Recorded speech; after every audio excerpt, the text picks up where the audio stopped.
Hello students, मुझे बहुत सारे बच्चों ने रिक्वेस्ट किया है कि मैं मेरे अगले वीडियो में बॉइलिंग पॉइंट का टॉपिक कवर करूं, क्योंकि बॉइलिंग पॉइंट सारे चैप्टर जितने भी आपके ऑर्गेनिक केमिस्ट्री के चैप्टर है सब में इंपॉर्टेंट है। एंड अगर आपने क्वेश्चन पेपर भी देखा होगा पिछले साल का या कॉम्पिटेटिव एग्जाम बीट जेई या नीट या सीईटी, तो एक क्वेश्चन तो डेफिनेटली बॉइलिंग पॉइंट के ऊपर पूछा गया है। ओके, सो चांसेस है कि अगले एग्जाम में भी आपको बॉइलिंग पॉइंट का क्वेश्चन नजर आ सकता है। तो टू सॉल्व बॉइलिंग पॉइंट के क्वेश्चंस बहुत सारे ट्रिक्स मैं ये वीडियो में कवर करने वाली हूं। So stay tune to my channel and do not forget to subscribe and follow my Instagram page. Okay, now ये वीडियो में मैं सिर्फ हेलो अल्केन्स पे डिस्कस करने वाली हूं।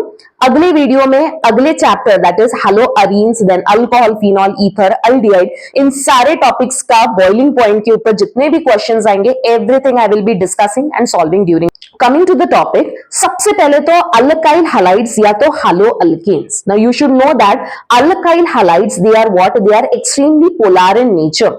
अगर पोलर इन नेचर है तो डेफिनेटली बॉन्ड ब्रेक करने के लिए ज्यादा एनर्जी लगेगा। आई मीन टू से, अगर मैंने हेलो अल्केन का जनरल फॉर्मूला लिखा, this is Rx, so this bond is what, this is highly polar. Now why this is highly polar? Because X यहां पे इलेक्ट्रोनेगेटिव है, whereas R is what, it is electropositive. Clear? So whenever there is difference in electronegativity, so definitely there arises a polarity, and because of that this compound becomes a polar. Clear? अभी ये polar है तो definitely ये bond break करने के लिए energy ज्यादा लगेगा। अगर मैं कंपेयर कर रही हूँ हेलो अल्केन, अगर मैं कंपेयर कर रही हूँ अल्केन से, आई मीन टू से, अगर यहाँ पे हमने लिया है R बॉन्ड H, तो RH is nothing but alkane, तो यहाँ पे अल्केन होता है non polar. So if I compare between both of these, okay, the melting point and boiling point of alkyl halide and hydrocarbon, या तो हम alkane ले रहे हैं यहाँ पे या कोई हाइड्रोकार्बन ले लो, तो दोनों के बीच में अगर कंपैरिजन करते हैं तो सबसे ज्यादा किसका होगा melting and boiling point? It will B Rx because of polarity. Clear? Now let us try to understand the different trends of boiling point in haloalkanes. So सबसे पहले है, with increase in molar mass, boiling point and melting point increases in case of haloalkanes. अभी इसका मतलब क्या है? Molar mass या molecular mass भी आप कंसिडर कर सकते हो। तो जैसे जैसे मोलार मास या मॉलिक्यूलर मास बढ़ते जा रहा है, डेफिनेटली सरफेस एरिया बढ़ रहा है। अगर सरफेस एरिया बढ़ रहा है तो इंटरैक्टिंग पार्टिकल्स भी बहुत ज्यादा होंगे। अगर इंटरैक्टिंग पार्टिकल्स ज्यादा है तो डेफिनेटली इंटरमॉलिक्यूलर फोर्सेस भी ज्यादा होगा। Okay, so because of that हमेशा याद रखो कि मॉलिक्यूलर मास बढ़ता है तो boiling point also increases. Okay, specially in boiling point also increases. For example, अभी यहाँ पे ये तीन स्ट्रक्चर मैंने लिखा है, तो सबसे पहले तो ये मिथाइल क्लोराइड है, एक कार्बन या चेन में एक कार्बन बढ़ने की वजह से हमें इथाइल क्लोराइड आ गया। Third one is propyl chloride. So ये केस में हमेशा याद रखो कि सबसे ज्यादा बॉइलिंग पॉइंट किसका होगा? Boiling point that is propyl chloride, because ज्यादा नंबर ऑफ कार्बन है एंड सरफेस एरिया अगर आप देखोगे तो ज्यादा है यहाँ पे। Okay, then it will be ethyl chloride क्योंकि इसका सरफेस एरिया कम है इससे, and then finally this thing because again surface area कम है। तो हमेशा एक बात याद रखो कि boiling point it is directly proportional to molecular mass. Okay, it is directly proportional to molecular mass as well as directly proportional to surface area. Clear? Example में हमने हाइड्रोजन सेम रखा है एंड कार्बन चेन को हमने change किया था। Now let us have a look on this particular fluorine, chlorine, bromine, iodine. अभी ये एग्जांपल मैं लूं, यहां पे मैंने हाइड्रोजन को चेंज किया है एंड अल्काइल ग्रुप को सेम रखा है, तो ऐसे केस में आंसर कैसे करना है? Again the concept is same, you need to look into the hydrogens. Chlorine, chlorine, bromine, iodine होता है as I go down the group. Okay, you should always know how the elements are arranged in a proper sequence in a particular group as well as across the period. यहाँ पे as I go down the group the atomic mass it increases, तो यहाँ पे सबसे ज्यादा atomic mass Ri that is alkyl iodide का है, तो डेफिनेटली इसका सबसे ज्यादा बॉइलिंग पॉइंट होगा, then this one, then this one. So ये होगा आपका ट्रेंड इन केस अगर एग्जाम्पल आता है जहां पे हाइड्रोजन डिफरेंट है एंड अल्काइल ग्रुप सेम है। Clear? Now the next one is among the isomeric haloalkanes. अभी isomeric haloalkanes का मतलब क्या होता है? अगर मैंने haloalkanes लिया है in different isomeric form, for example यहाँ पे हमने लिया है straight chain, इसमें कितने टोटल कार्बन है? 1 2 3 4, यहाँ पे भी 1 2 3 4, यहाँ पे भी 1 2 3 4. That means in all the structure we are having 4 carbon. तो अगर 4 कार्बन है, फिर आप बोलोगे मैम 4 कार्बन है एंड हालोजन ग्रुप है that is chloride which is common, तो सबका एटॉमिक मास सेम ही होने वाला है. तो यहां पे आपको सेकंड कंसेप्ट याद रखना है जो कि है सरफेस एरिया का कंसेप्ट. तो हमेशा याद रखो अगर ब्रांचिंग बढ़ते जाएगा, okay, for example in any isomeric form, in case if branching is increasing, branching increase हुआ तो सरफेस एरिया कम हुआ. कैसे? Just have a look. यहाँ पे सबसे ज्यादा ब्रांचिंग आपको ये थर्ड स्ट्रक्चर में नजर आ रहा है, तो ये ब्रांचिंग बढ़ने की वजह से सरफेस एरिया कम हुआ, ये ज्यादा, यहाँ पे सरफेस क्या हो रहा है? कम है. तो सरफेस अगर कम हो रहा है तो डेफिनेटली इंटर पार्टिकल जो है, इंटरैक्टिंग पार्टिकल्स है वो कम हो रहे हैं, एंड जिसकी वजह से यहाँ पे इसका बॉइलिंग पॉइंट सबसे कम होगा. Coming to the second one, यहाँ पे ये लेस ब्रांच है as compare to the third structure, तो इसका बॉइलिंग पॉइंट थोड़ा सा ज्यादा. And coming to the first one, first में यहाँ पे ब्रांचिंग कम है बट सरफेस एरिया सबसे ज्यादा है. एंड मैंने अभी बताया था जितना ज्यादा सरफेस एरिया उतना ज्यादा इंटरैक्टिंग पार्टिकल्स होंगे, उतना ज्यादा आपका बॉइलिंग पॉइंट होगा. तो हमेशा ये ट्रिक याद रखो बॉइलिंग पॉइंट का. The second one is boiling point is directly proportional to molecular mass. मैंने कहा था मॉलिक्यूलर मास, या तो हम इसे it is directly proportional to surface area and it is inversely proportional to branching. ये कंसेप्ट या ये ट्रिक याद रखो, very very important. So boiling point is inversely proportional to branching. जहां पे ज्यादा ब्रांचिंग है उसका बॉइलिंग पॉइंट कम हो जाएगा. So this is how you are going to answer such type of questions. बाद में in the later part we will be discussing many examples based on the same concept, so keep watching.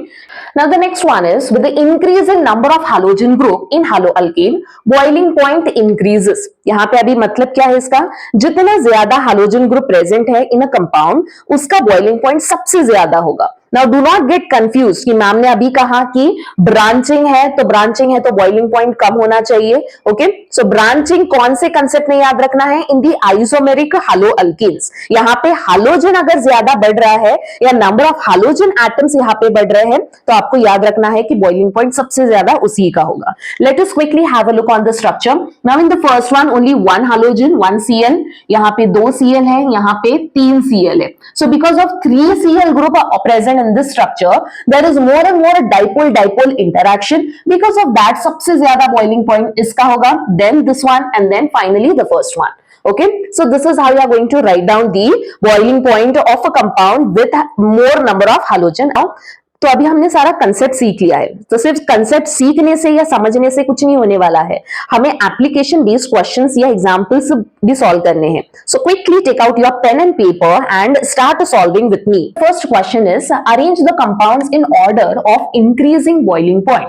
सबसे पहले जैसे ही आपको ऐसा type का question नजर आए, सबसे पहले आपको लिखना है उसके स्ट्रक्चर्स. मैंने ये ऑलरेडी पिछली वीडियोस में भी बहुत बार मैंने कहा है. तो whenever you come across any naming, okay, the compound का नेम अगर दिया है तो आपको उसका स्ट्रक्चर लिखना है. तो ये ब्रोमोमीथेन है, तो bromomethane is CH3Br. Bromoform is nothing but similar to chloroform, और हमें क्लोरोफॉर्म का स्ट्रक्चर पता है दैट इज CHCl3. यहाँ पे ब्रोमोफॉर्म में करना क्या है आपको? CH एंड देन Br3 लिखना है. ठीक है. Next is now chloromethane. So chloromethane is CH3Cl and then the last one is dibromomethane. So dibromomethane का मतलब होगा this will be CH2Br2. Clear? Now सारे rules quickly we will revise. So सबसे पहला वाला रूल क्या है कि boiling point it is directly proportional to molecular mass. जितना ज्यादा मॉलिक्यूलर मास, जितना ज्यादा एटॉमिक मॉलिक्यूलर वेट बढ़ेगा उतना बॉइलिंग पॉइंट ज्यादा. It is directly proportional to surface area. जितना ज्यादा सरफेस एरिया है उतने इंटरैक्टिंग पार्टिकल्स है, उतना इंटर एटॉमिक फोर्सेस होगा, एंड जहां पे बॉइलिंग पॉइंट वहां पे बॉइलिंग पॉइंट बढ़ जाएगा. The third one is boiling point is inversely proportional to branching. I mean to say जितना ज्यादा ब्रांचिंग है boiling point कम होते जाएगा क्योंकि सरफेस एरिया कम हो रहा है। तो ये मैं बार बार रिपीट क्यों कर रही हूँ, क्योंकि एग्जाम में गिव रीजन भी आ सकता है या जस्टिफाई के तौर पे क्वेश्चन आ सकते हैं। So you should know what is the reason behind all this concept so that आप अपने लैंग्वेज में लिख सकते हो।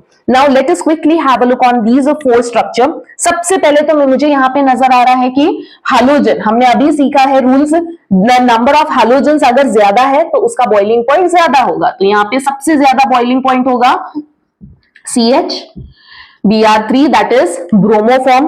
आफ्टर दैट यहाँ पे ये 3 Br है, यहाँ पे 2 Br है, तो ये होगा CH Br2। नेक्स्ट उसके बाद में यहाँ पे एक Br है और एक Cl। सोच सकते हो कि ये दोनों में से किसका बॉइलिंग पॉइंट ज्यादा होगा। Quickly you can write down in the comment box. Okay, now यहाँ पे सबसे ज्यादा बॉइलिंग पॉइंट किसका होगा।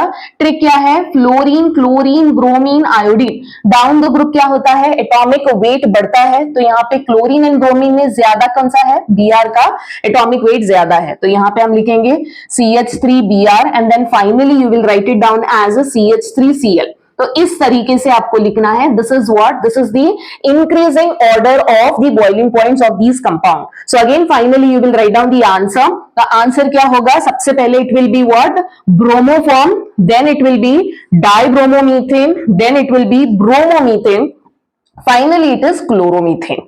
Okay, now we will proceed with the next question. Okay, now the second question is isopropyl chloride, फिर पूछा है 1-chlorobutane and then the last one is 1-chloropropane।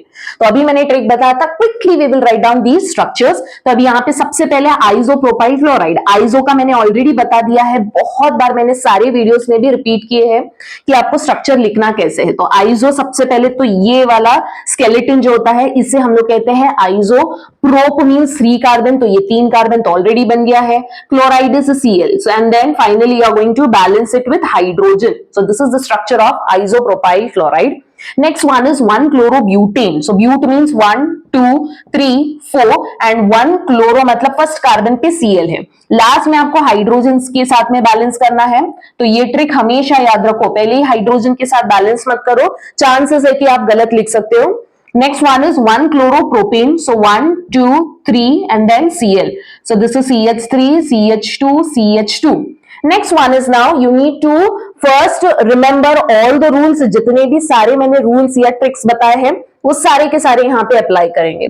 सबसे पहले तो मुझे यहाँ पे दिख रहा है कि ये दोनों स्ट्रेट चेन है और ये ब्रांच है, तो ये ब्रांच तो सबसे लास्ट होगा। Let us focus on now straight chain and then very important, यहाँ पे सारे स्ट्रक्चर्स में एक ही हैलोजन है, तो वो भी आपको ज्यादा सोचना नहीं है हैलोजन के बारे में। तो हम अभी ज्यादा से ज्यादा कार्बन स्केलेटन पे फोकस करेंगे। तो यहाँ पे ये तो आउट हो गया, ये सबसे लास्ट होने वाला है। Next is now coming to these two. अभी ये दोनों में यहाँ पे 4 कार्बन है, यहाँ पे 3 कार्बन है। तो आप क्विकली सोच के आंसर लिखो कमेंट बॉक्स में, सबसे ज्यादा किसका होगा। So it's very simple, more the number of carbon more will be its molecular mass. So सबसे ज्यादा होगा इज ये स्ट्रक्चर। ओके, तो ये है आपका, this is your 1-chlorobutane। so 1-chlorobutane का सबसे ज्यादा होगा, then it will be 1-chloropropane and then lastly it will be isopropyl chloride. Okay, so this is the increasing order of boiling point for these compounds. Okay, I hope आपको आज का video अच्छे से समझ में आया होगा या सारे ट्रिक्स क्लियर है। इन केस कुछ कंसेप्ट क्लियर नहीं है, do not to hesitate, you are always free to write down in the comment box. In the next video, I will be covering the same topic for other functional groups like alcohol, aldehyde, carboxylic. तो उनके boiling point पे क्या variation है, everything I will be discussing. So keep watching my channel and do not forget to subscribe and follow my Instagram page. Thank you.